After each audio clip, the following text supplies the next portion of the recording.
Hi, this is Otep, and you're watching Conversations with Vin and Sori. I'm Vin. I'm Sori. That's Lavi. And Salty and Chip. I'm Head. Oh, Yes, we have the unbelievable privilege of talking to Head. yeah, man. This is a big day for Vin here. It is, because Korn's my favorite band, because Korn was the band that. So Brian, I was in the Bronx, New York. I was a hip hop head, big giant hip hop head, and it was 1999. It was Woodstock, and DMX was playing. So I was like watching MTV because I was trying to catch DMX, and you guys were on. You were doing "Got the Life," and who are these white boys? And then, of course, that performance was like, I was like, what is this? And then I ran upstairs and I turned on the K-Rock in New York. And literally when I ran upstairs, the second half of Got the Life was on. And like I got my tape, because this is before YouTube and all that shit, you millennials, you lucky bastards.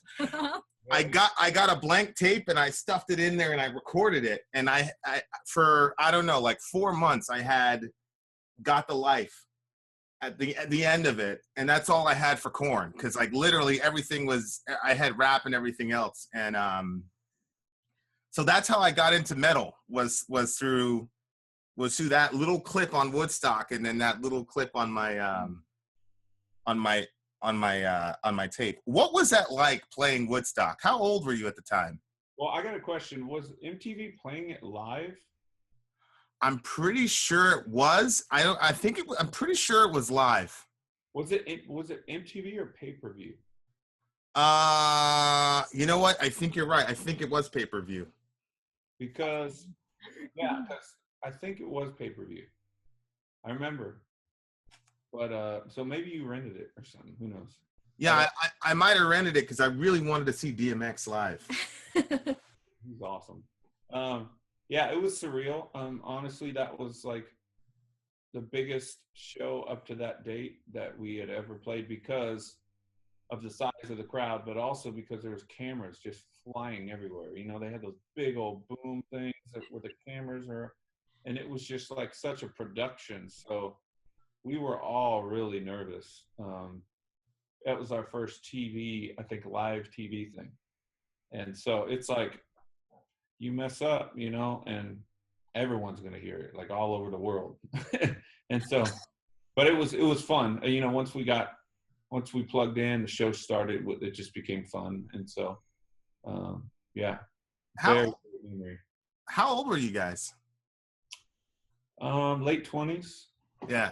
Yeah, late 20s. So we were in a bad place there. All of us, we were just partying like crazy. But like sometimes there's pleasure in that stuff. So we had fun. Yeah. So that like set me on the journey. So all I had was that little clip of Got the Life. I didn't know anything about metal. I didn't know anything about it. I didn't know that was your third record. I didn't know anything. And of course I was in the Bronx, so there's nobody to kind of like share that with at the time.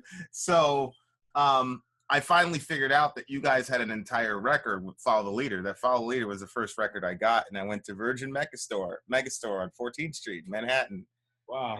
And I remember being on the train and opening up the case and the booklet and all that, and Jonathan was in that thing. You had whatever.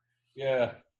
And then I put it on, and of course It's On came on first, and I was like, it's just you haven't heard It's On yet, but when we do the review, you'll see. It was just insane. So I know that you guys are doing the 20th anniversary of Follow the Leader now, right?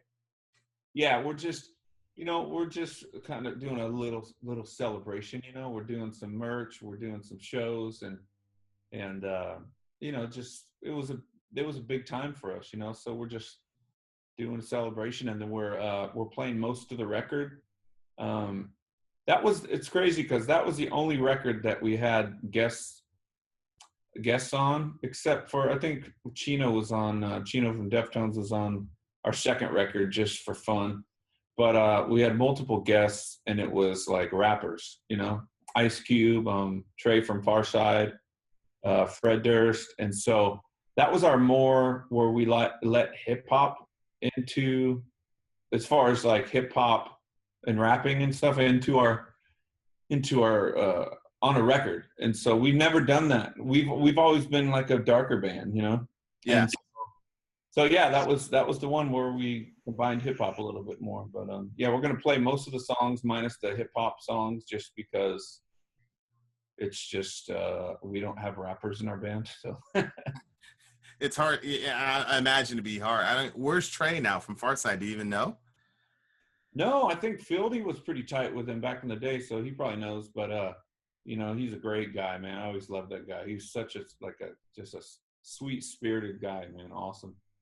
That was such a chill song too. Just the way that his flow was and all that. Because it was interesting because Follow Leader was like the perfect record for me to start Korn with, because I was just coming out of rap and hip hop, right? So Gateway drug. say again? It was like a gateway drug into metal. Yeah, it was. It was like the perfect transition. But the first like half of Follow the Leader is pretty dark, you know? It's like it's got Freak on a Leash. It's like weird. Dead bodies everywhere after Got the Life. Yeah. You know what I mean? There's just like a combination of this thing. So the first half of the record, that's where the singles were planted on the record and everything. Me and Philly actually were the ones that showed up to the mastering session, and me and him together put them in that song order. So, Oh, no shit. Wow. yeah, the other guys were just like, go do your thing. We trust you. So yeah, I think we did a great job on that record. So You absolutely did. The song order was like, and wasn't the numbering like different? Didn't it start at like, I forgot. Like in the CD, it starts at, you know what I'm talking about. So yeah, it was Phildy's bright idea to start we were at the mastering session, and he said, you know how we number the songs on the CD? Couldn't we just like have the songs go from 1 to 12 without any music, just to mess with people? And I'm like, dude, I don't think they'll get the joke, you know? And the guy's like, we can do anything you guys want, you know? And so Phildy's like, let's do that. And so the CD will start on 13. If I remember right, it was 13. And so the CD would just go 1, 2. The CD players all over the world would go 1, 2, 3, 4, but slower. And it got to 13. And then, so people didn't get the joke, and they returned a lot of CDs, like to get, hey, give me another CD. The CD's broke. So we didn't get like returns. We got like, just the stores had a lot to deal with, put it that way, because of people. Oh my gosh. Could you? So did you guys lose money because of that? No, but the record stores were like, they had to deal with a bunch of crap because of that. So no, the kids just wanted the right, like, we want to hear Korn. It's not working. It's just jumping. So give me another CD. So then the stores had to, yeah, I think it was a big mess because they were selling out, you know, because they had to. Oh, man. Even the stores were like sending CDs back, but they were fine. Oh, man. And nobody thought to give the stores the heads up, like, hey. Right. Yeah, well, some of them knew, but then you have kids working at the stores, you know, and they don't know. Could you tell when you guys were doing Follow the Leader that it was gonna, because you know, after Peachy, Life is Peachy, you were still kind of underground, could you tell that Follow the Leader was gonna blow you guys up? Did you know? No, man. I'm like, Korn was the weirdest thing. If you put all these bands next to each other, right? Korn was the weirdest thing out there. It was like, Jonathan sounded like a freak. You know, it was like he had new wave influences, industrial, pop, metal, you know, and then we had this hip hop like groove thing going on, and it was trippy that it even Got the Life, you know what I mean? It's like that was a mainstream song kind of. Yeah. But still, if you listen to the structure, if you listen to Jonathan's lyrics, and it's just weird. It's weird music. So for us to get that big, it makes no sense to me. But you know, it was cool because we're still able to enjoy that now because the name got so big. Even people that don't listen to music at all, like ours, I'll be like, yeah, I'm in a band called Korn. They'll be like, oh yeah, because it's a brand. The brand name got so big that even people that hate that music have heard of it, you know, except for maybe the younger generation. But well, a lot of times their parents, you know. So, but Yeah. Oh yeah, I grew up in a really strict Christian household. We didn't, have much music growing up, barely nothing at all. And but I even knew what Korn was. He came around me one time wearing a Korn shirt, and I was like judging him. I was like, wow, he's supposed to be a Christian rocking that shirt. It was a follow the leader shirt. I didn't care. for real? Yeah, for real. So you knew him like way back then, or what? I knew, no, not way back then. Probably like, I don't know, 11 years ago. So I've known him for a while, but not way back when he first found you guys. So you've been delivered and set free from some American Christian religion, it sounds like. Yeah. Yep. It's been a really crazy journey, but yeah. A lot of people don't make it out of that. So yeah. It's a form of a more healthy cult, but it's not like a cult drink the juice, but it's like, it's a cult to where we have the answer and everybody else is going to hell and all that stuff. Yep. So I'm glad you made it out. Yeah, so am I. Yeah, it's well, it's interesting because she would say even at that time that I knew a ton of the Bible and I had a very unique walk with God, but as soon as she saw the Korn shirt, yeah, I was like, what? Like, okay. I was like, that's a bad testimony. Like I was thinking all kinds of stuff, Yeah, he's got 1 foot in the world, 1 foot in Jesus, all that. I've heard it all. I've heard it all. You're a compromiser. Yeah. Some of these icons. They're icons. It's always it's a compromiser. Should be like Jesus, who was never accused of hanging out with bad people. Right.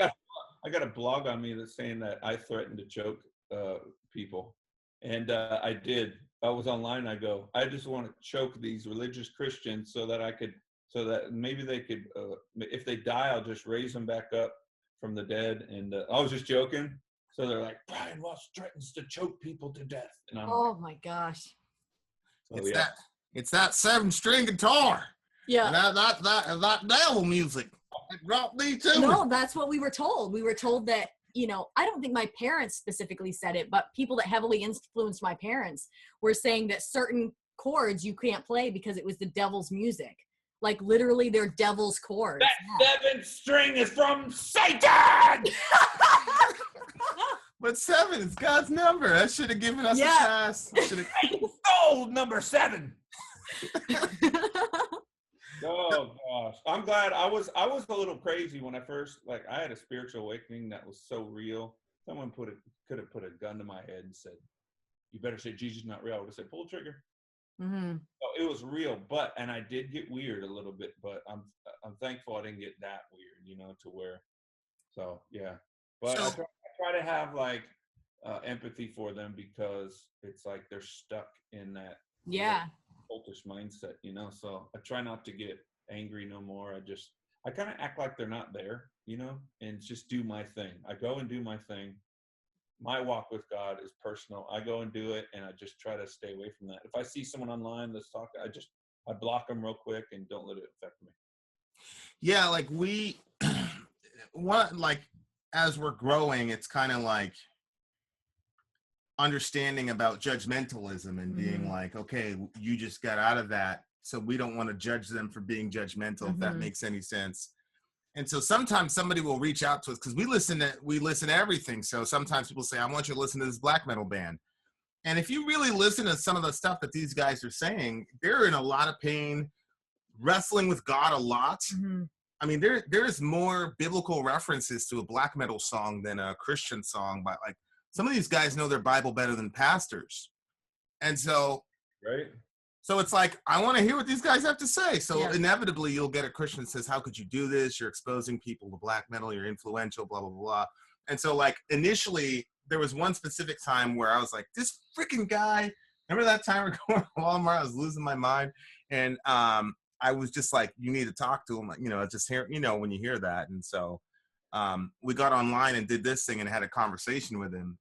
And at the end of it, he basically said, well, yeah, I misjudged you guys. I'm just concerned, blah, blah, blah. Because he doesn't have sort of the understanding that we've come into. So he was like, I don't know what you guys are doing. Yeah. But I'm worried about you and all this. And it's like, all right, bro, but you know, just kind of think a little bit before you, you know. I'm like, the minute, like, you know, you say you block those and just keep going on with your day.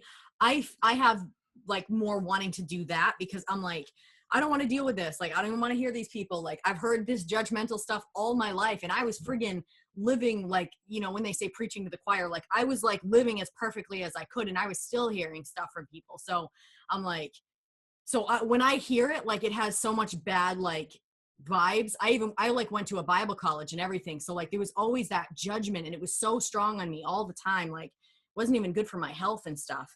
I mean, there was special times that I had, like, as far as like me and God go, but yeah, it was challenging. So all that kind of comes back to me when the people start getting real judgmental and stuff. So, but I think I'm coming around to be a little bit more level with it. There's two roads. There's two roads. There's where you can be lost. There's one, and like just the worst one, or one of the worst ones is rebellion into just, you know, the crazy party lifestyle, and it's all about me, and you hurt yourself and others and all that. And then the other road is the religion road. And so and the Lord had the most problem with the religious people on that road. You know, it's all in the Bible, every gospel. He had the biggest problem with those type of people. So there's two roads that are dangerous, but that road, that thing in the middle, if you stay in the middle, that's where Christ is. And it's just that relationship where he takes you hand in hand, and you guys walk throughout life in a unique manner that's like, it's unique to your heart, to your life. And so no one has to understand it, you know, but so it's pretty crazy though. There's traps out there. Do you get people that, you know, get to meet with you and talk to you and have said, you know, I didn't know that this is what Christianity is? Like, not more maybe religious people, but people from like the outside that get to talk with you and get to see that you're just a regular person. How do people react to your Christianity when they meet you in person? It's weird because there's all types of different mindsets. You know, some people are just like, you know, I don't like religion, but I like what you're all about, you know, stuff like that. And so, and then you have some people that prejudge it and they're like, oh, he's a Jesus freak, you know? And so, and then it's crazy. There's a lot, mostly I get people that just respect it, and some want to learn more and some don't, but they respect me where I'm at. And it's cool because I hang out with mostly non-Christians when I'm out on the road. It's like, you know, everyone's just partying and doing their thing, but you know, it's a mixture though. It's a mixture, and I think that's how the world should be, because no one's better. You know what? A lot of people, the preconceived ideas is that you're perfect, you know, or like you're this goody that does everything right. But the thing is, it's not that. It's that Christ. The funny thing happens when you ask Christ to come in and live inside of you. He actually comes in and lives inside of you, and he supernaturally he wants to live his life through us. And so we lose the desire for things like that. You lose the desire for things that harm you, and you know, it's sometimes it's a battle where you gotta fight yourself and get rid of things. But you know, but it's a crazy thing that people don't really know, because if they did understand the realness of it, everybody would be all in. They'd be like, oh, yeah, I want this. You mean, you know, a failure and mistakes, that's like, it's a good thing to have failures, you know, because when you're like holier than thou and think you're all perfect and all that, that's a bad place to be. So it's so good, man. And you know what's cool? People are opening up to it. Every year it's changing, and the mindset of it all, you know, is changing. And so it's cool to see, because it's been 14 years since I met God, and I'm just as passionate about it as I was then, or more. Yeah, so what's interesting is I found Korn at a very, very dark period of my life, very dark period. and I wasn't going to church because I associated church with my mom, who was kind of my hero slash. It was just a weird relationship with my mom, so I wouldn't go to church. She got to the point where she stopped inviting me to church, and you know, Korn was kind of like, this is exactly how I feel, like right, like at ground zero of how I felt. And and I was in the Bronx, New York, you know, Truman High School. There was like no metalheads there. Like, people were like, your black card is gone. You can't be black. You're listening to Korn, which is ridiculous because Ice Cube was on the record, but whatever. Wow. But I didn't care because I found something that was like, that was me, and I was fine with being against the world. But I was far from God, and I would, you know, we would go to these clubs and stuff, and I would hear God saying like, you don't belong here. You shouldn't be here. And I was like, shut up. You know, I'm doing my own thing. And I went to my first show was Korn. It was Sick and Twisted, April 8th. See? Uh-oh. Yeah. It was mindless self-indulgence and Stain and all that. Anyway, so then the Issues record came out, which was another like iconic record for you guys. Like, Follow Leader and Issues were like amazing record. What was, and I know that you have an Issues tattoo. What was going on for you guys during Issues? Well, we were having a lot of issues. Honestly, like me and Fieldy, Jonathan, I think, got divorced during that record. Wow. Close by. It was all like within a year or two. Maybe in between the Follow Leader tour, 2 Issues. But yeah, my wife got some friends because she was lonely. I was gone all the time, and she was like, "Oh, I got some friends that I want to hang out with because you're gone all the time." And there's a couple of them that ended up being Nazi skinheads. I think they're a part of the Nazi lowrider gang and everything. And so, you know, I'm known for combining hip hop and metal and everything, and, you know, hanging out with the hip hop crowd and having guests. And meanwhile, my wife is hanging out with these Nazi skinheads. And so they're partying at my house like crazy. I'm on tour with Metallica. I end up sending my friend over to our house with a gun to get these guys out. He wasn't going to go and shoot them, but he was like going to tell everyone to leave. And if they started something, you know, he had something tucked in his pants. And my daughter was there, so I was just an idiot. I wasn't thinking of what could go wrong and everything. But so yeah, it was just a lot of issues going on in my life back then. It's crazy. It was like a prophetic symbol of what was going on. All of us had major things going on in our lives. So yeah, so I guess, I mean, that's not why we named it the record. Fieldy came up with that title, actually. Maybe he did name it because of the issues. He was just thinking like all of us have issues in life, you know? And so yeah, I love it. And I love the font they used, you know, it's just really cool. That was one of my first tattoos. I think it was my second, but yeah, crazy times, man. Did you have any confusion, like, I'm a rock star, like we're the biggest band in the world right now, why are all of us miserable? Like, did you ever have that sort of like moment of confusion, like I've hit the pinnacle, why are we all miserable and upset? Oh yeah, for years I was like that, because you know, you just think that if you have houses, cars, and, you know, all these millions of dollars and everything, that it's going to be, you found the reason for living, right? You've hit the jackpot, and you found the reason for life. Like the American dream, the worldwide dream actually is money and fame. And so all of us had money and fame, but we were all miserable. So I was just like scratching my head going, why is everyone miserable if we have the dream, right? And we're living the dream. And I mean, we had everything we wanted. We were in private jets and limos, and when we were sober, but we drove drunk too. We had the best cars ever, you know? And so, but, you know, so I think that increased the need and desire to party more, because it was just like, that's what rock stars do. They party, you know, but, you know, we got to keep it at a level where we can function, because we have kids coming in the picture now, you know? Yeah. All that. But the divorces and everything, it was like, oh, give the kids to the ex-wives and just pay them hundreds of thousands of dollars, for alimony and child support and everything. But in my situation, I got full custody because my wife, first of all, she was scared to go to court against me because I had like Laura Wasser. She's like, she does every famous person's, she represents in Hollywood. And so she just doesn't win. She doesn't lose. Sorry. She always wins. So she was like, I'm not going to go but she was on meth too. So that was a part of it, but I got full custody. And so I tried to, I couldn't just hand my daughter off. Plus my parents raised me, and I was always, we didn't have the perfect life, but they were good parents. They're still together to this day. Wow. I had it in my heart to where I don't just want to be an absent father, I want to be involved. Yeah.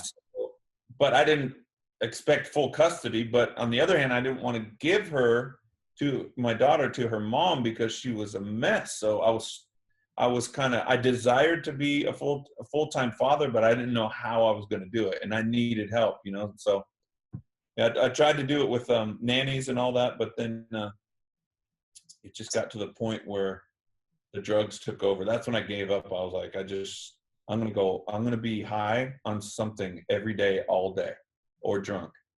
And I did that for 2 years, meth and Vicodin and Xanax, alcohol, just everything. 2 years, I was just like high on something, mainly meth and just drinking and Xanax, but I would go to bed some nights and just be like, I'd take like, they had these totem poles, they called them. They're like really, really thin, but like that long and everything. And they broke in 4.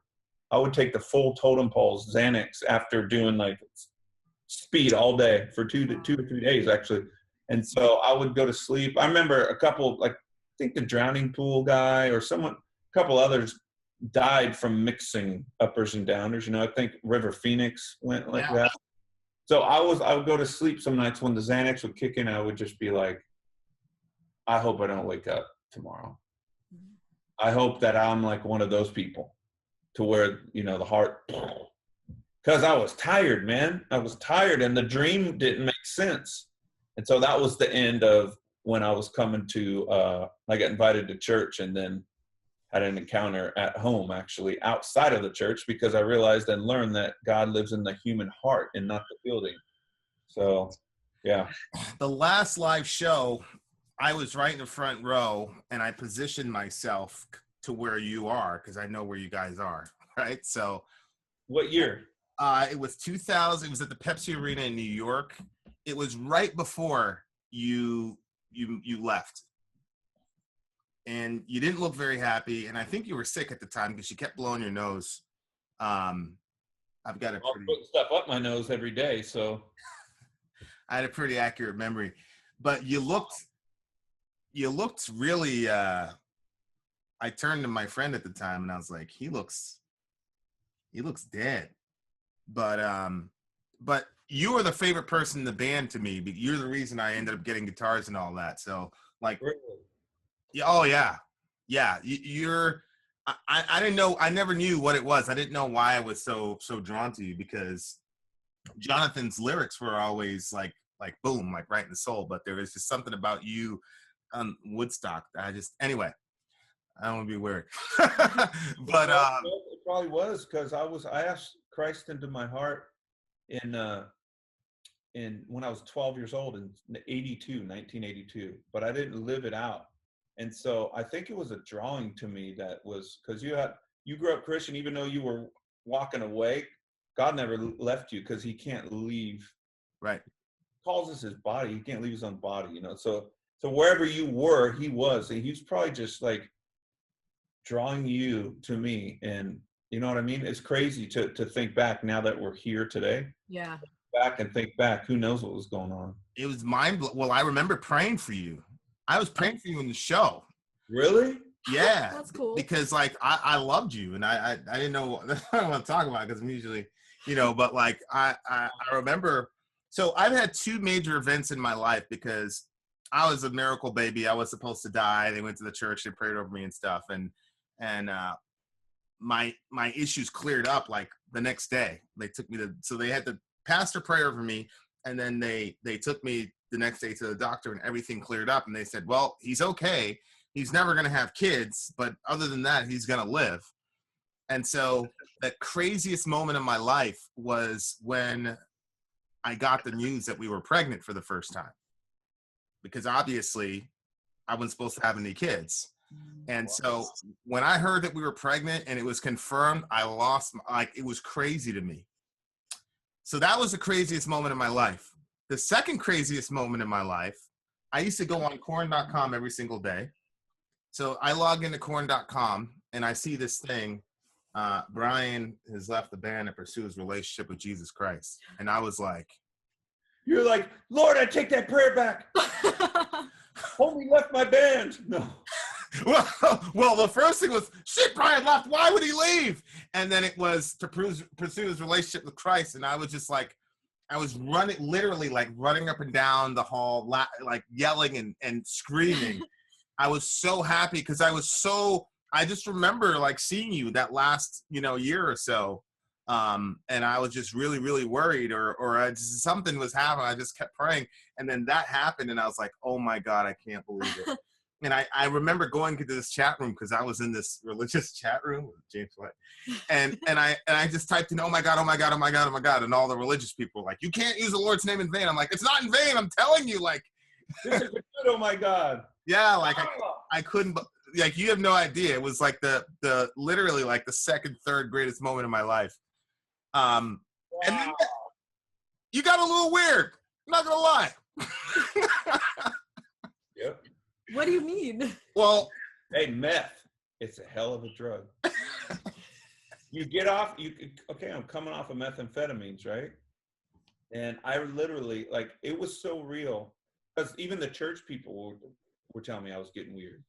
But sorry, like, I was having encounters at my house with God, and I didn't see Christ or nothing, but it damn near was like it could have been like it was that impactful. Like, I felt like I was floating outside my body, and like the supernatural realm where all of us, when we leave our bodies, and we go to the spiritual world, like, that opened up to me. And so like I said, I didn't see figures or nothing, but it was so real. And I felt all this, like, these touch, this, I don't know how to explain it, man. It's like, I just felt, it was like I was born into that afterlife. And it was a thing where I was connected to here and there.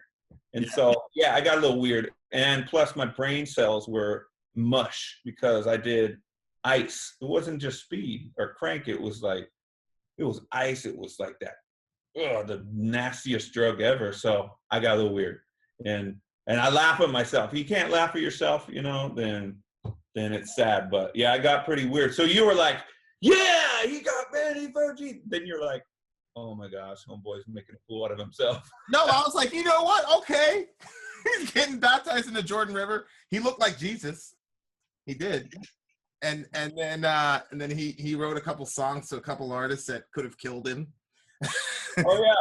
Let's not get into that, but No, but at the same, I didn't care because I was like, okay, he's true cult. He's on real shit right now. Like, but if you're not, when you come out of something that extreme, you react in an extreme way. It's like Paul, right? Like, one minute he wants to kill Christians, and the next minute he's going into the synagogue saying, hey, guess what, Jesus? So it was like,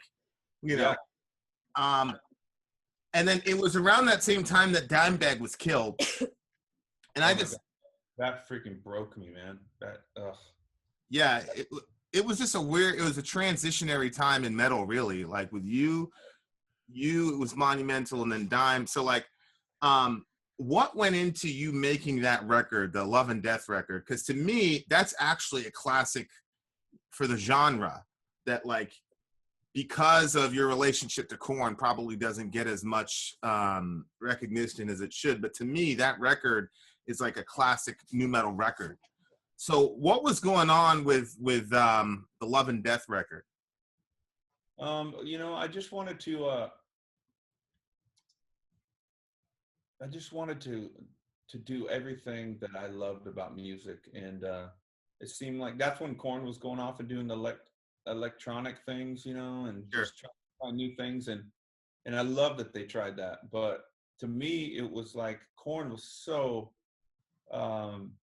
what's the word? We were just so intense, you know?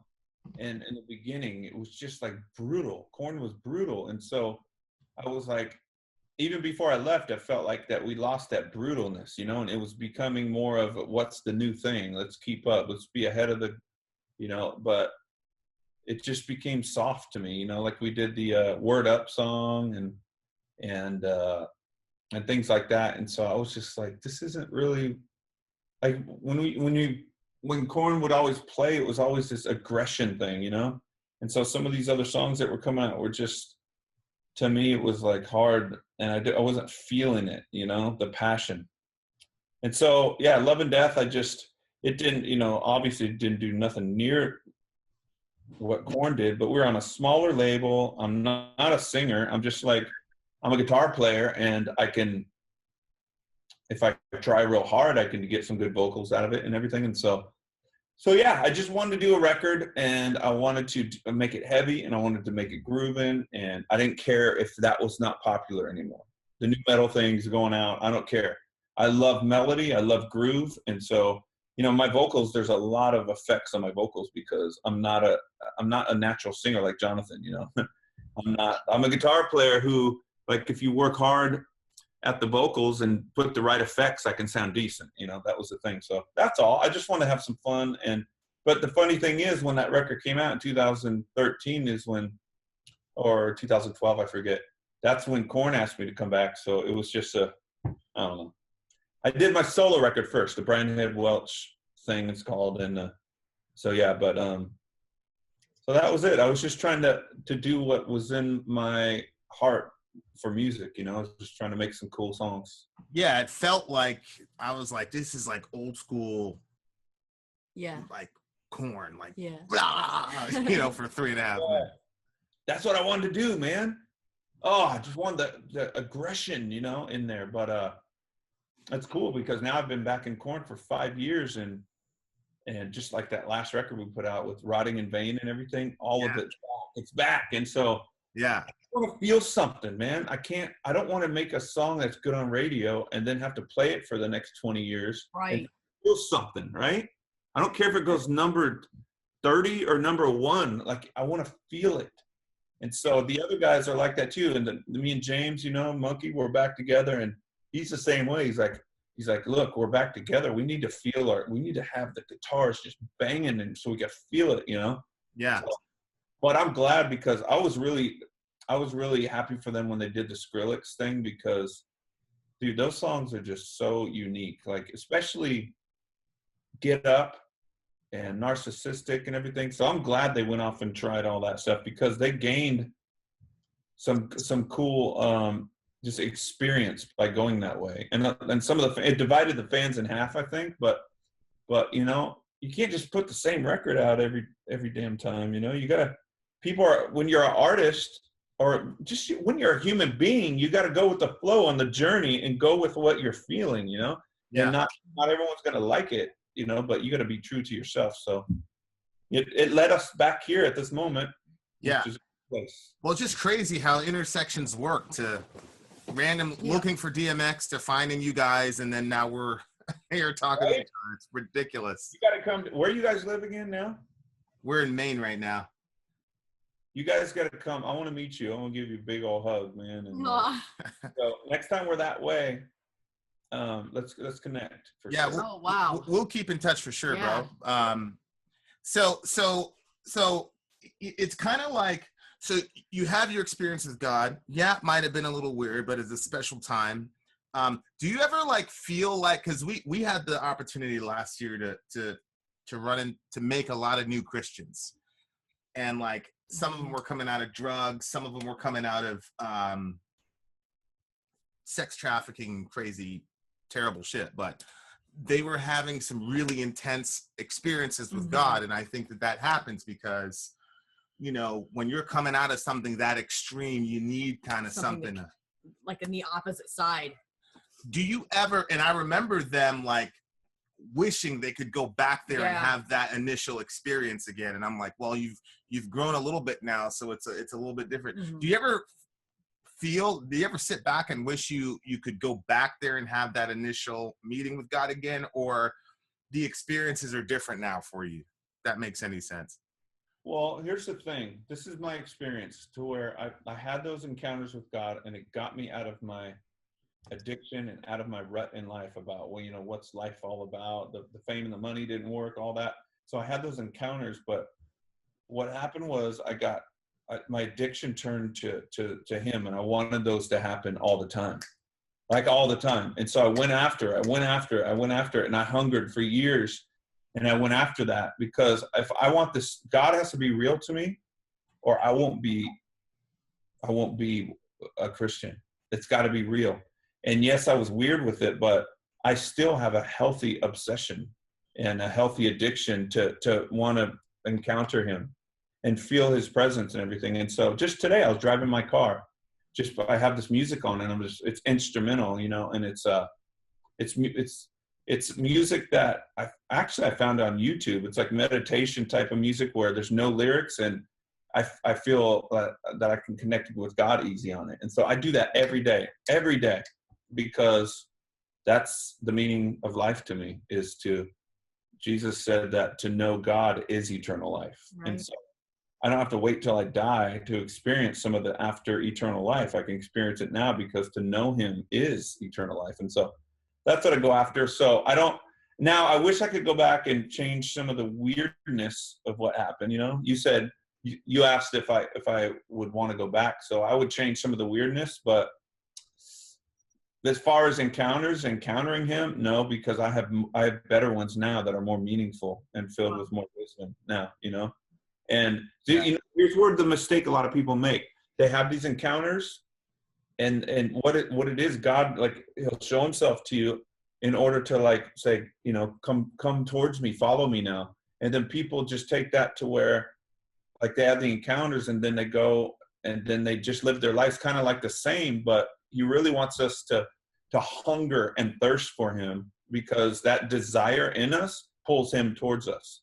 And so, to each their own, though. If they don't want it, they don't have to have it. But to me, in my heart, like, I'm built for it, man. And it's like a high. It's like a high, but it's a healthy situation now. It's not, I wasn't like, when you said I was weird, I was the first one to say, I could laugh at myself now, but there's a balance. So if you find that balance, then it's a healthy thing to where everything in your life grows, and financially and emotionally and mentally and relationally, everything gets better and it grows on that foundation. It's freaking awesome. Yeah, because it's coming from inside out instead of like being dominated by your circumstances. So something good happens and you're happy. Something bad happens, you're like dragged around by life instead of that like internal boom, like you're steady. And we get a lot of people that ask us, how are you, like this? And it's hard to quantify. That's like the hardest question I have to answer. Yeah. Like, because it's so hard to quantify like the experience of God in your life.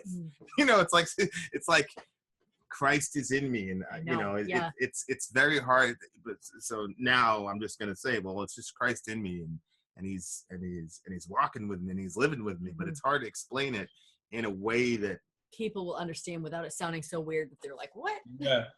And that people, a lot of people think that at first that life is going to be all great when you meet Christ, so you start walking with God and that everything's perfect. But when you soon find out that he allows disasters sometimes to come into your life to strengthen you. And the only reason why he'll allow things to get torn down is because he's going to rebuild them on a foundation that is secure. And so let's say, you lose your job or your car gets hit and it's totaled or something, meanwhile, like you said, those circumstances would like ruin you. But when they happen more and more, and you get to a point where you're like, okay, God, I'm just going to give this to you. My car's totaled. Thank God I'm healthy. Get me out of the situation, because, I'm not going to let the emotions rule me. And then next thing you know, these bad things happen and you're just like, oh, well, in a month I'll have a new car, in a month I'll have a new job. You know what I mean? And you're not like, oh my gosh, calling all your friends, oh my gosh, I lost my job. And you're like a mess, you know, basket case. So well, you build up spiritual resistance or muscle, however you want to say it, where Jesus kind of says to you, like, this happened before, right? We went through this last year and you were good. I kept you. You're going to be good this time. And you go, yeah, it's true. And you're good.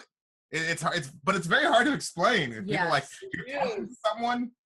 Yes, I'm talking. Does he actually talk back to you? Yeah, what he does actually. Like? No, it's not a sound. It's like a knowing and you can't. It's not just a paragraph where you tell someone they're like, oh, okay, I get it. Yeah.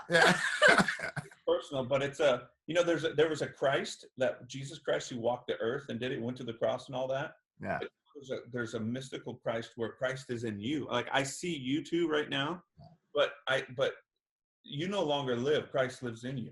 Right. That's you know what I mean? It's a mystical thing, but that's where the strength comes from. It's a supernatural thing, and it's so awesome, man. It's so awesome. So another really emotional moment in the history of Korn, because there's just, you know, because you had come to Christ like a year previously. I had come back to God, you know, and God and I kind of made our peace like a year before I left.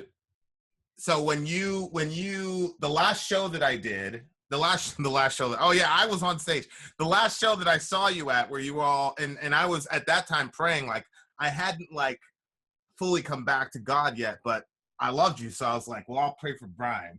I didn't pray for myself, but I had kind of had my encounter with God, and it was really crazy. I was in a mental hospital for about 6 months and tried to kill myself and all this, and we had this little group thing, and I was sharing about stuff that I was going through, and everybody was like, oh wow, like you're a hero for not doing drugs, and you're a hero. And of course I didn't do drugs. Drugs wasn't my thing. Violence was my thing. And so they were telling me I was this hero, and this voice in my head said, don't listen to a word they're saying. And it was like, the issues that the people who hurt you, like, I'm going to deal with them, but you've also done a whole bunch of evil shit, and we need to talk. And it was just like, but it wasn't a condemning thing. I don't know how to explain it. It was like, I'm going to deal with the people who hurt you, but you need to deal with me because you've hurt people. And besides that, you've been ignoring me for the past, you know, whatever years. Yeah. And so, I love it, because you're saying like it was about you and him. Right. It wasn't about any of this other stuff. It was about, it's personal. It's Yeah. a personal thing with you and God. No one else is involved. It's you and God. And so, I mean, later on, obviously, we're all like, it's about community and all that, but I love that it's so personal. Yeah, it was crazy because I was in the hospital, and like God had been like really working with me, and like everybody was trying to help me. You know, when you go to group, they're trying to help you, right? And then they had great motives. It was just like, what I needed to know was like, I needed to know to just have my own walk again with God. And it was really good that those people hurt me in a sense, because they were the ones that gave me Christianity. So it was like I had to kind of make that break for them and have it myself. And so, like, you're not riding on your mommy's coattails, basically. It was like, it was God and I. And so I even saw God's hand in that, you know, but I remember getting out, and I always hesitate to share the story because, you know, I'm not saying this is everybody's experience, but one of the things that they tell you when you're there for psychiatric issues is they say, stay on your meds. The meds are working, so you're going to feel like you're okay and that you don't need them, but stay on them. And yeah, sure. And my prescriptions ran out for Wellbutrin and my other, I had like a cocktail of things that they had me on. And my prescription ran out, and I remember having it and going to the door to go fill it.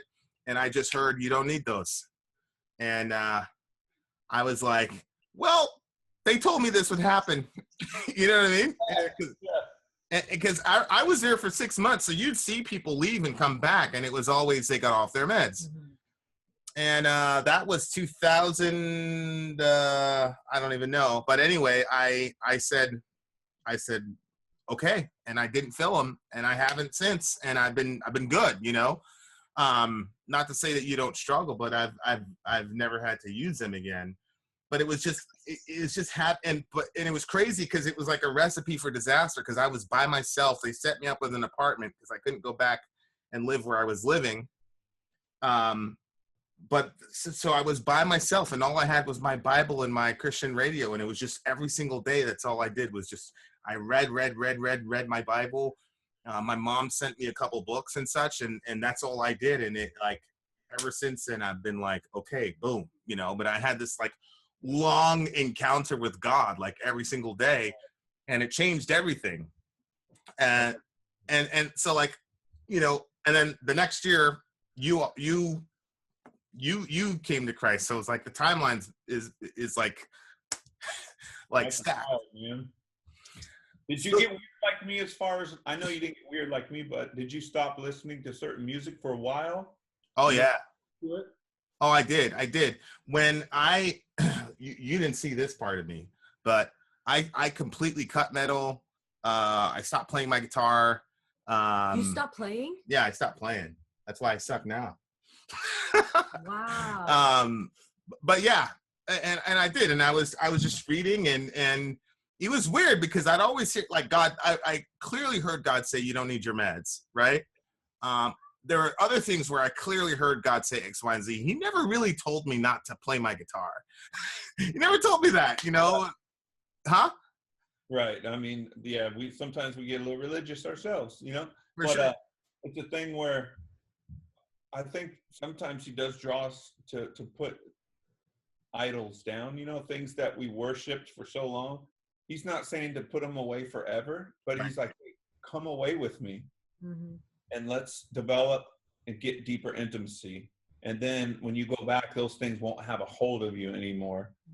You know, you'll have a great foundation. But yeah, man, I've been there, done that. You have seasons of fasting, yeah.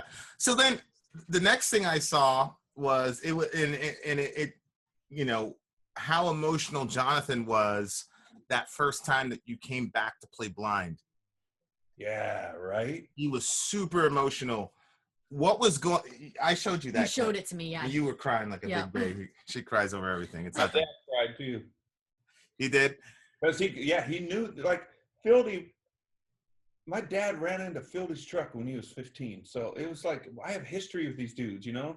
And my dad sees me on stage, like, jamming with these guys that were at our house when we were teenagers. So he starts breaking down, yeah. But, so what, did he show you the video and you got him? Yeah. Probably just felt the love and the spirit. Yeah, definitely. And like a lot of times, like when I'll see like groups of people that like love each other and you can see like the brotherhood in there and stuff like that. And like he had showed me a video where, see, now it makes me feel like crying. You weren't there. And he said, look, they left his spot empty. Like nobody was like standing there. And then you showed me that one, like where he had come back and stuff. And I was like just that moment, like it was, yeah, you could see that it was super special and very emotional. And I was like, oh, that's cool. Like I love when people love each other. It's crazy because they would like, I mean, singer Jonathan hated me at one point, the stuff he was saying, but something wouldn't let them fill that spot. Yeah. That Your Messiah Was Never Mine. I forgot the name of that song. Ever Be or something like that. Or yeah, there was a couple like little East Coast, West Coast, you know, songs or whatever, back and forth. But. Yeah, but so I don't know why they never, I don't know, man. I think they just wanted original members up there, but man, there's a lot of great players that they could have thrown right there, and I think it would have been awesome. But you know, I just think it was God's plan all along for us. We're just one small picture in this big plan of His, but it's crazy, man. But it's, you know, obviously, like we talked about earlier, the religious people wouldn't say it was God's plan because there's foul language in metal music. You know, who cares about all that? This is about humanity and brotherhood and sisterhood and just coming together in oneness. We're all the same, man. The homeless man on the street I passed earlier, you know, that's my brother. We're all the same here. We breathe the same air. We come from the same source. So it's crazy, man. This religious, I love it though, because the religious mindset and the religion is breaking and falling apart like every year. It's getting better every year. So there are always going to be some naysayers, and God help us with the internet. I call them the keyboard gangster religious people, man. It's like, man, they just want their opinion like heard, and that's okay, but it's always like against another opinion, you know? And it's like, it's everyone has the desire, they gotta be right. They gotta be right, you know? Yeah. But it's crazy to me how metalheads in particular they're just spiritual people. Like, I don't know how to explain it, but you know, sometimes we won't even be talking about anything spiritual, and somebody will say, yeah, you said this and it connects to this and that, and I'm like, sure, man. Yeah, let's talk, you know. But like, is that kind of like the big, I always ask you, like, now being introduced to metal and all different types of metal, what, like, was that the most surprising thing to you, how spiritually? Oh, I was blown away by it. I couldn't believe it because I had never heard metal. I just heard of it. And I heard, like I said before, how, you know, the actual notes were devil's notes and stuff, which didn't make any sense to me. And I remember like asking the person that was really like saying it a lot to me. I'm like, I don't understand. Like, you're saying the way that you pluck it, like that makes it a devil note. Like, I don't understand. But that particular church, like, you really couldn't question them or their thoughts. It was just, you were almost expected to like know and understand. And if you didn't, like, you kind of looked at as sideways, or they might call you Jezebel or something like that. That wasn't the church that I attended. That was a church that influenced my parents. But yeah, when we started listening to the metal, like, I was like, I had people in my past like that like loved your music, and actually it was a boyfriend of mine, loved your music and really wanted me to listen to it. And I was like, no way. Like, I felt like that was so bad and I was not going to do it. But then when Vin came along and he like wanted me to hear some of the stuff, I was like, well, like, I trusted his walk with the Lord. And so I was like, I don't believe that, like, if it's really as bad as everybody's saying that it is, or all the Christians are, then, well, why is he listening to it? So I'm like, I'll hear it out for your sake, you know? So he started putting the stuff on for me, and I was blown away by the level of spirituality that's in some of the lyrics and the different songs, and some of the really painful subjects that are addressed in metal. I was like, I can see how this would help people, because, you know, even when I was finally able to like have music as like a teenager, it always had to be like Christian music, and Christian music, it always seems like it's kind of one directional, and it doesn't ever feel like it actually, like, it just never, for me, it wasn't like what captured and really, really helped me through different dark times and stuff. Like, prayer was like a big thing for me that was very helpful. But I can totally see like that. It just blew me away, like hearing the spirituality and stuff that's in metal, and the openness for people to talk about the devil and demons and stuff like that, where people were like knowing the existence of a spiritual realm. Yeah. And it's crazy because metal really deals with the issues of the soul, unlike any other music, actually. You know what I mean? It's like, it's real and raw. There's a lot of hip hop out there nowadays. Like, I heard this guy like Nancy NF. That dude's good, man. He's good. He's like mainstream, and I think he's a Christian, but yeah, there's a lot of mainstream hip hop too, where they deal, you know, with issues of the soul. But metal has always been really honest, and you know, the 80s maybe not so much, but the 90s it like started something new. And well, so, you guys had a big hand in that. You know, it was pretty much 80s hair metal, and then it was Nirvana, and then you guys. Yeah, and it was like, let's get real with like how we're feeling, you know.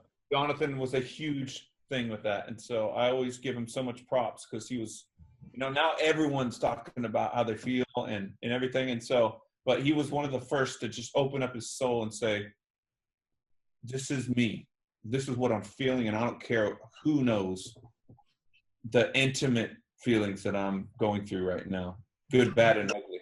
Most watched video we have is Daddy, and she had no idea. So we played Daddy straight through, and that was that's to date the most watched video that we've ever done. And what do you mean, like, so you have a video where you guys listening to it or something, or? Yeah, we're a reaction channel, so we react to the music as we hear it. And since I never heard any of this, he introduces me to each song. So I haven't heard the majority of these songs you guys have been talking about. I've never heard, but Daddy was one that he put on for me. and then we just react to it. Of course, he knew what the song was going to be about. I had no clue. And so I was just experiencing the song like as it played out. And it was, whew, man. Okay, I'm going to go watch that. I'm going to find you guys and watch that video after we hang out. So. Yeah. Cool. There's been there were so many comments, so many people reached out to us, crazy stuff. Yeah. Yeah, and one person put a comment in there and they were talking about what had happened to them. And then like they got one of the times I looked, it was like, I don't know, over 100 comments. And that was very early on, like where people were just encouraging Supportive. the person. It's really supportive. It was really cool to see like how everybody was kind of like, but it's so widespread, like stuff like that, I think it was something that a lot of people could really. It was crazy because we started discussing, abusing kids and all that. And and it was crazy because the Lord was saying to me, because so where we live in Maine, it's like, so my brother works in the FBI, and he called me up one time. He's like, you guys are like the child molesting capital of the world where we live. Really? Yeah. And there is this, we were working with a church group one time. We had been in this church and it was super low budget. So there was no way to keep adults and kids separate. We were basically in a bar. It was a bar that had become a church. So it was just basically one big room, and then you have your bathroom. So there's no way to put the kids in children's church or anything like that. It's one big room. So we had this dude on the sex offender registry, and it was like he had done some really crazy shit to these kids.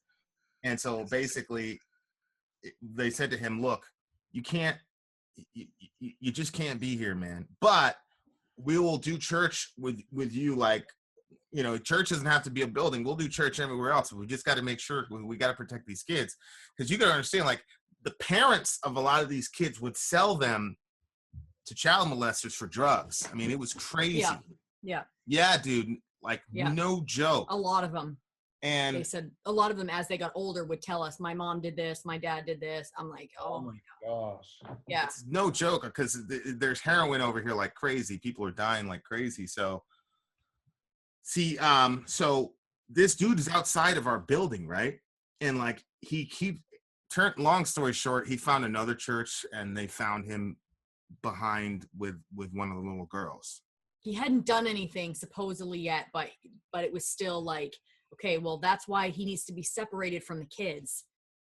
And but he refused. Like he refused any other alternative. He just wanted to be around kids. And he and I had a confrontation outside. I was like, my man, like, and it was, you were there. I mean, it was pretty terrible because church started like an hour later, but I'm like going after this guy. So anyway, we're commenting on the daddy video and all that stuff. And it's like, it's this, the one thing where I'm like, I just have a hard time with grace for people that do that to kids. Right. Yeah. And it was crazy. In the middle of it, the Lord just said to me, like, they need the gospel too. Yep. And like, I'm going to deal with them, whatever. That's not for you to even judge those people. And like, I just had to tell the gospel. I said, you know what? If you're watching this and you've done that, God, the cross is big enough to cover even that. And God can give you repentance and change you and all this. And it just turns out that that's the biggest video we've ever had. Yep. Wow. Yep. I'm gonna check that out.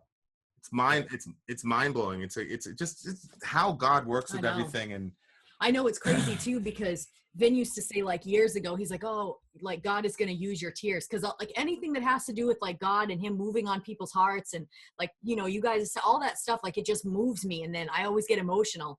And then that daddy video was obviously extremely emotional. And so like I was just being natural to how I would, I probably held back crying because we were on camera. Yeah. But then like you said, like a lot of people were like, said like how my emotion to it was like good for them. Some people said like, I never cried about what happened to me, but seeing you cry about it and stuff like that. Like, so it was cool that, years ago you said that to me and then it was like, it was happening, Yeah. It's unreal. It's unreal. Crazy. All right, Brian, I want to honor your time, my guy. We're going to do just a quick lightning round because remember we mentioned Patreon. So Yeah, so people can ask questions. So we're gonna. Was it you said pick at random? Yeah. So we're gonna pick 3. Well, we're gonna have to do Pony. Okay. You can't not do Pony. Well, I would have Okay. saved her for a Nightwish one. So Pony has a question. Looking back on your career in life, do you feel you accomplished and did you ever fathom being an iconic band? Also, okay, not gonna ask that question because it's a thing that Are they live right now? No. Where'd you get these questions? It's on Patreon, and it's like a Facebook type of thing. Oh, got it. Okay. So we told them we were going to be meeting so they could ask questions. Oh, cool. Right on.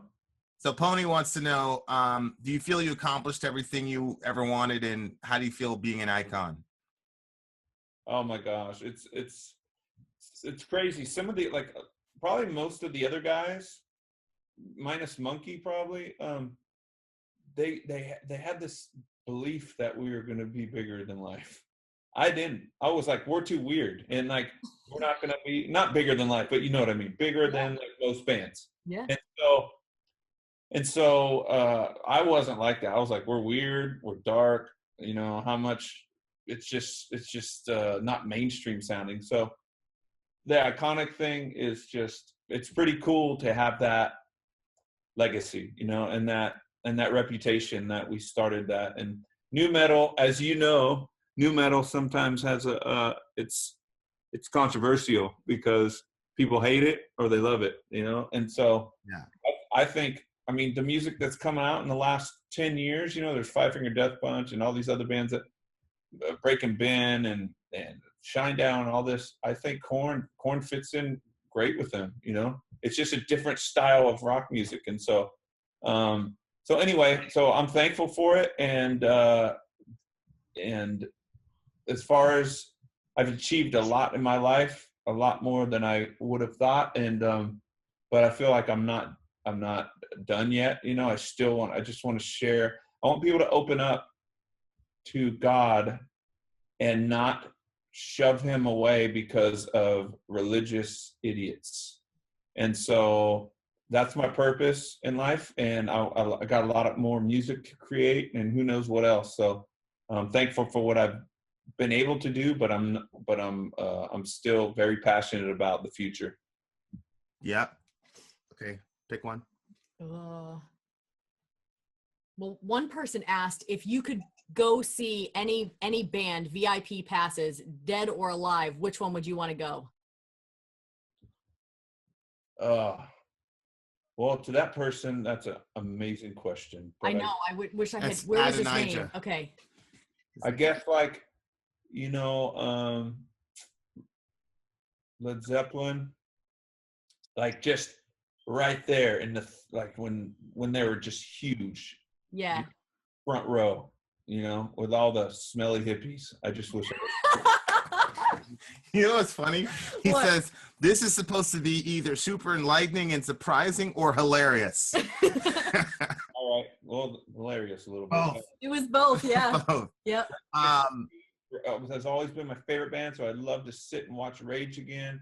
Probably like to see Elvis at his best and the Beatles, you know, but just, you know, I love vocals. So who's the best vocalist ever? I don't know.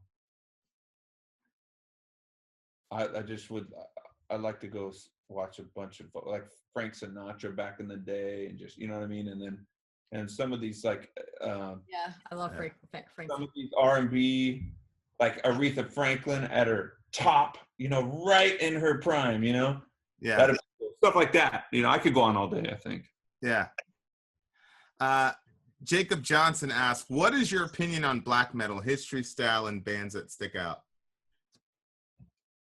I just don't have a lot of experience with it. I just, you know, if a band, I don't really get into, like, just like when they labeled us new metal, we were like, we love everything, you know, why label it? So I don't even, I bet you like black metal, a couple black metal bands that I don't even know, like, that's their title or whatever. So Right.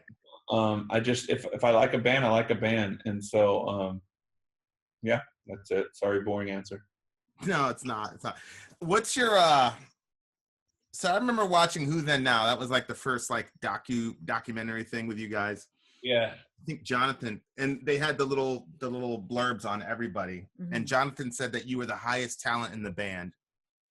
I don't know if you remember that quote, but Well, it's just I think that's inaccurate because the drums and the bass and just the groove and everything, those guys had something very unique. You know, Monkey has this gift where his stuff is like so unique, and he does the weird sounding Korn stuff, right? And I think Jonathan said that because me and him would kind of blend well as far as like I would write like the big choruses or whatever, you know. And so, and he could write lyrics and melodies to my choruses a lot. And so when he said that, he probably meant that. But I think Korn would not be Korn if it wasn't for all of us. But another thing I think is because they tell me that I could figure out anything like really quick. You know, I could hear the notes and da-da-da, and I hear all these melodies blend together and everything. But that's just one side of Korn. So he would probably not say that nowadays. Let's put it that way. That's awesome. That's awesome. I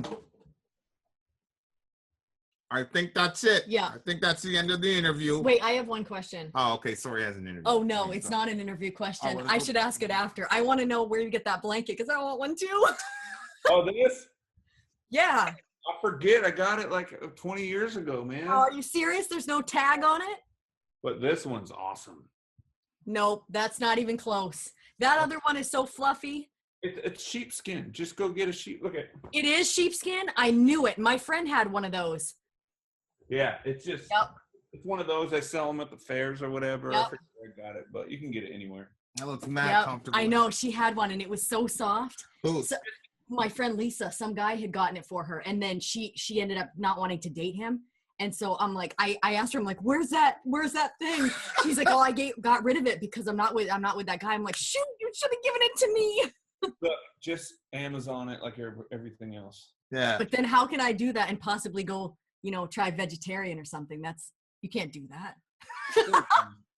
You can do anything. You're free. Yeah, that's right. Anybody says. Yeah, one other thing. There was one night, like I went through like a really rough time, like whatever, a year and a half ago.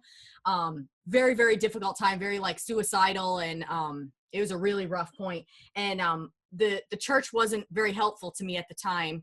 And it was crazy because I was like, I had heard back over some time that you had become a Christian. And so I was like, well, I know that if I open up some sermon right now, like I'm not going to get the help that I need. Like I need something that's non-conventional. And so somehow, I don't even know how, but I got this video of you. It might have even said you were drunk at the time. I'm not really even sure. It was something about the love of God. It might have been just like in one of the things. I don't know. It was something about the love of God. And do you know what I'm talking about? Yep. God is love and I am love or something like that. It was you, and then in the background, it was Without Words. You know that Hillsong project, Without Words? Yeah. No, it was Bethel Music Without Words.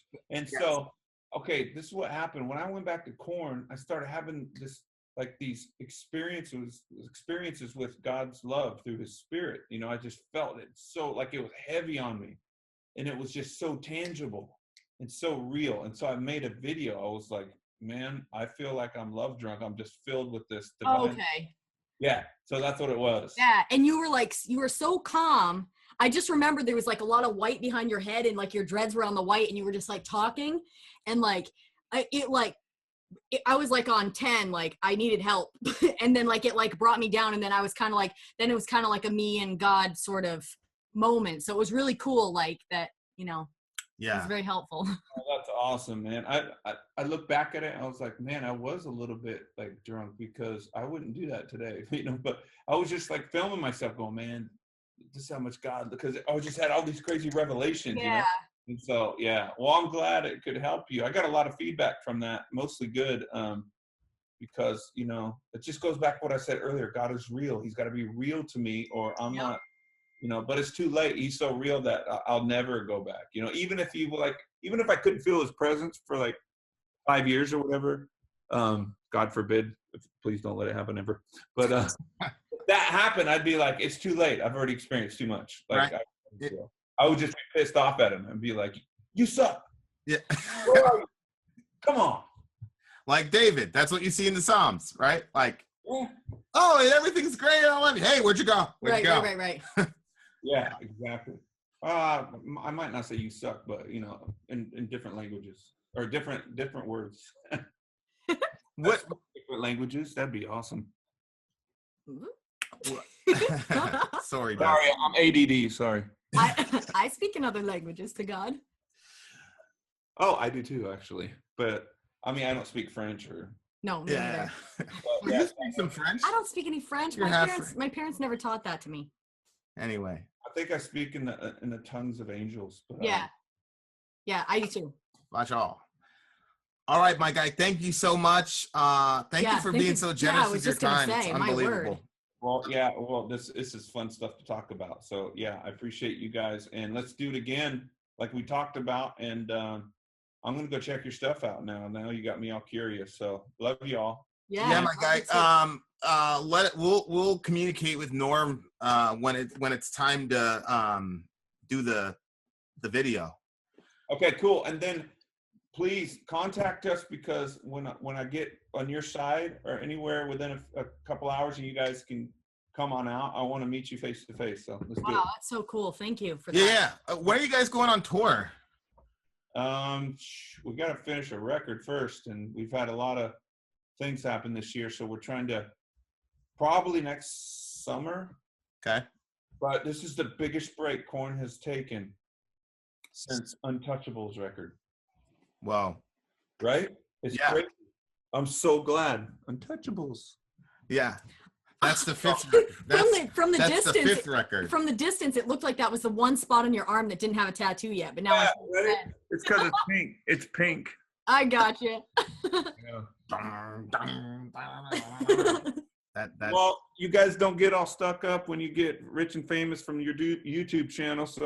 But we'll talk soon. Yeah, sure. Can't wait. No, you're gonna do Vin out. Oh yeah. All right. Vin out. Sori out. Red out. Gone.